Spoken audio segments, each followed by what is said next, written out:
Halo guys, jadi hari ini aku mau review film Pabrik Gula. Ya, ini sebenarnya udah telat ya, udah 2 minggu tayang dan baru nge-review.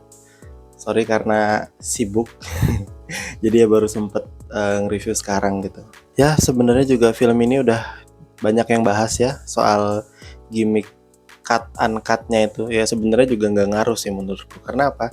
Karena di bioskop itu jam pokoknya siang, penayangan siang sore itu juga muncul uncut tuh ada gitu loh. Jadi kayak ya bahkan beberapa bioskop kan ada yang memang gak dicek ya, jadi ya mungkin ada anak-anak, mungkin ada remaja-remaja yang di bawah 21 juga ada yang nonton gitu. Jadi ya ini gimmick sih, memang bener-bener gimmick aja sih. Karena di Jogja ini ada dua tayangnya, ada uncut sama yang cut.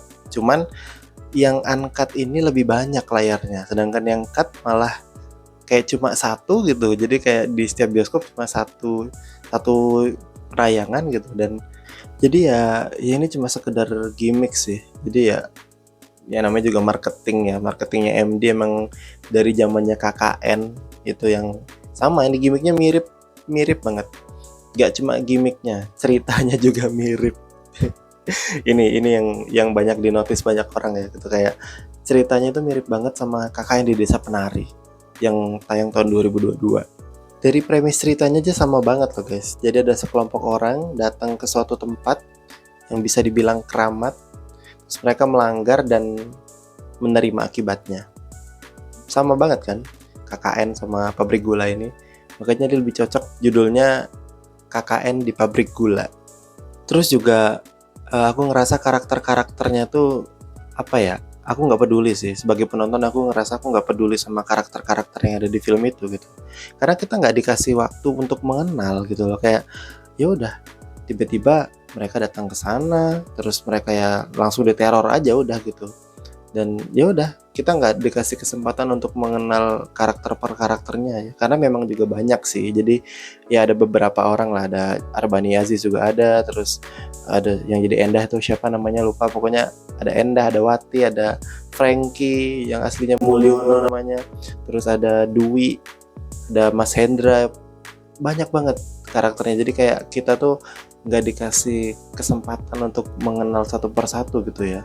Dan memang ya terbatas juga sih sebenarnya, cuman ya apa gitu, gimana caranya kita bisa simpati gitu loh sama karakternya. Jadi kalau misalnya gini aja deh, salah satu karakternya atau dua orang mati gitu, kayak ya udah kita nggak peduli, biasa aja gitu, kayak oh yo oh mati gitu.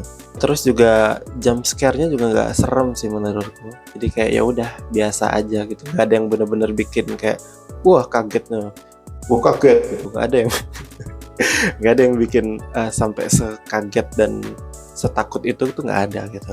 Ada satu yang kaget itu juga karena soundnya ya, jadi karena dan itu pun bukan adegan hantu. Ya itu sekali itu doang, aku kaget cuma sekali itu doang. Pas adegan hantunya muncul ya biasa aja, nggak ada yang sampai merinding sampai uh, ngeri gitu, kayak ya udah gitu biasa aja.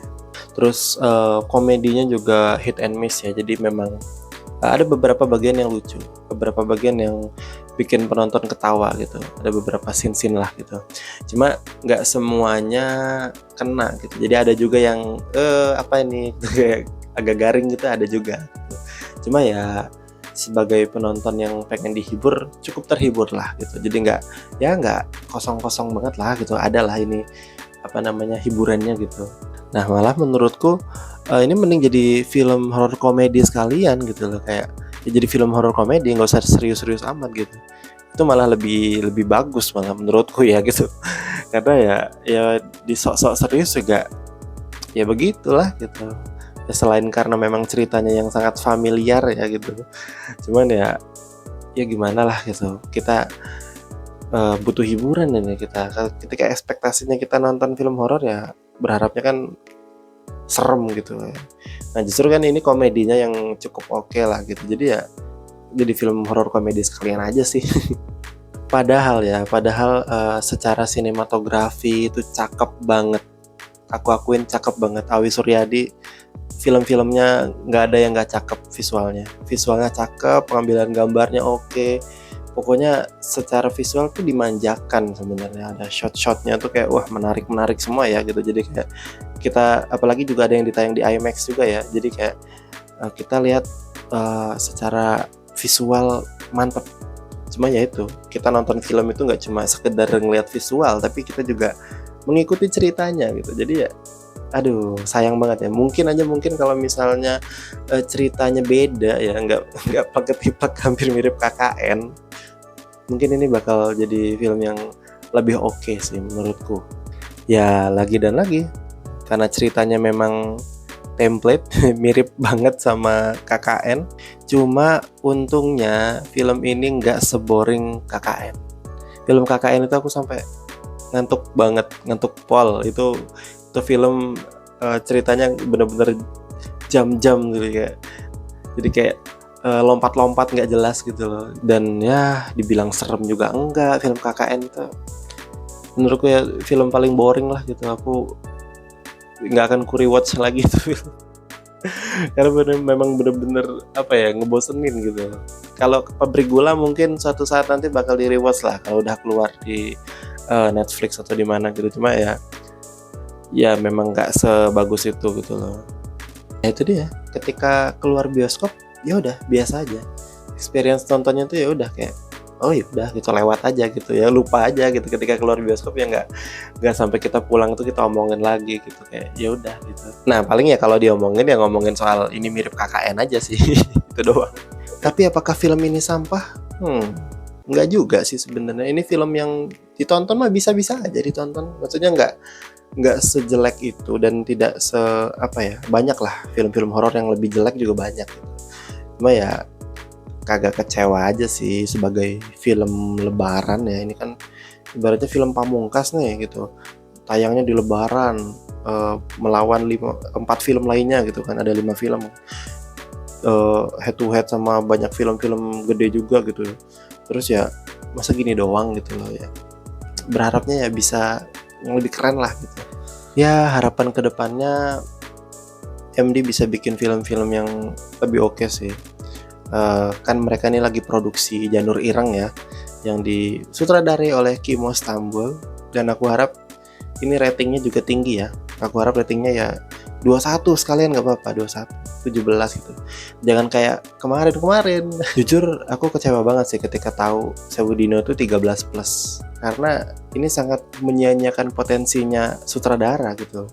Ya Kimo Stambul siapa sih yang nggak tahu gitu, film-filmnya gore-gore semua kayak Rumah Darah, Killers, terus juga Headshot, terus juga filmnya kayak Ratu Ilmu Hitam, itu kan wah gitu. Ya meskipun MD juga kan pernah bikin Ivana ya sama Kimo juga, dan itu jujur jadi film yang aku suka banget. Jujur aku bahkan lebih suka Ivana ketimbang Ratu Ilmu Hitam ya gitu. Karena memang secara adegan gore-nya aku nggak tahu kenapa ya, memang Ivana lebih oke sih, mungkin karena kepalanya lepas-lepas gitu ya gitu. Jadi kayak seru gitu loh, seru banget gitu loh. Apalagi adegan flashbacknya juga sangat-sangat kreatif ya guys. Jadi kalau kalian nonton film Ivana itu ada adegan flashback, tapi dibikin dengan cara yang sangat-sangat kreatif, dan aku suka banget. Nah makanya itu kenapa Sewu Dino dibegituin gitu loh, kayak aduh Sewu Dino. Terus juga tahun depannya, tahun 2024-nya itu rilis Badarawuhi di Desa Penari. Badarawuhi di Desa Penari itu menurutku juga bukan film yang jelek, cuman ya itu aku ngerasa potensinya Kimo Stambul tidak dimaksimalkan gitu lah. Nah cuman ini kan mereka lagi produksi film terbaru nih, Janur Ireng, yang sudah dipastikan mungkin tidak tayang lebaran ya, karena dia produksinya sekarang, mungkin tayangnya juga tahun ini, tapi entah mungkin di akhir tahun lah mungkin ya, tayangnya mungkin November mungkin, karena produksi juga pasti lama kan. Jadi ya aku berharap ini ratingnya ya 17 lah atau 21 sekalian lah, biar adegan-adegannya tuh nggak direm gitu loh, kayak bener-bener langsung semuanya berdarah-darah semuanya gitu. Karena dari ceritanya Janur Ireng juga ini katanya jadi cerita yang sangat dark banget, pokoknya sangat tragedi berdarah banget gitu deh. Ini malah jadi bahas Janur Ireng ya gitu. Oke, kita lanjut ke Pabrik Gula lagi ya. Jadi Pabrik Gula kalau untuk skor aku kasih 6,5/10 aja deh ya, karena memang Sebenarnya ini film secara sinematografi bagus, cuman nggak tahu kenapa ceritanya kok mirip banget sama KKN gitu.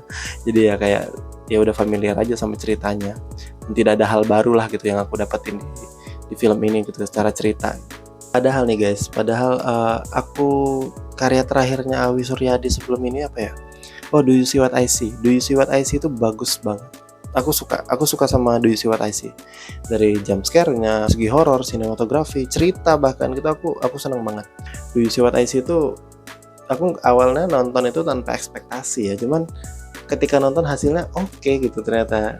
Nah, ya itu. Cuma ya karena ini film lebaran ya, sekali lagi ya, MD kalau bikin film lebaran jangan berekspektasi lebih ya. Memang secara marketingnya bagus banget. MD itu keren banget secara marketing. Dia bisa bikin gimmick cut uncut ini gitu. Dan berhasil.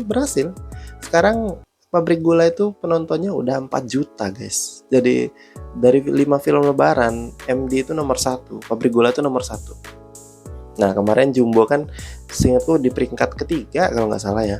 Tapi sekarang udah mulai naik tuh. Sekarang Jumbo udah sekitar 3.500.000 mungkin ya, sekitar segitulah gitu. Dan udah mau mengejar Pabrik Gula nih. Ya apakah mereka bisa berdekatan gitu, mungkin sama-sama 4 juta, kita nggak tahu ya gitu. Ya mungkin kayaknya maksimal di 5 juta mungkin. Ya kita lihat aja nantilah pokoknya. Oke guys, jadi itu aja yang bisa kita bahas di film Pabrik Gula. Mungkin kalian punya pendapat yang berbeda, bisa tulis di kolom komentar ya. Terus juga jangan lupa like, komen, dan subscribe channel ini untuk mendapatkan info-info seputar film Indonesia lainnya. Bye bye.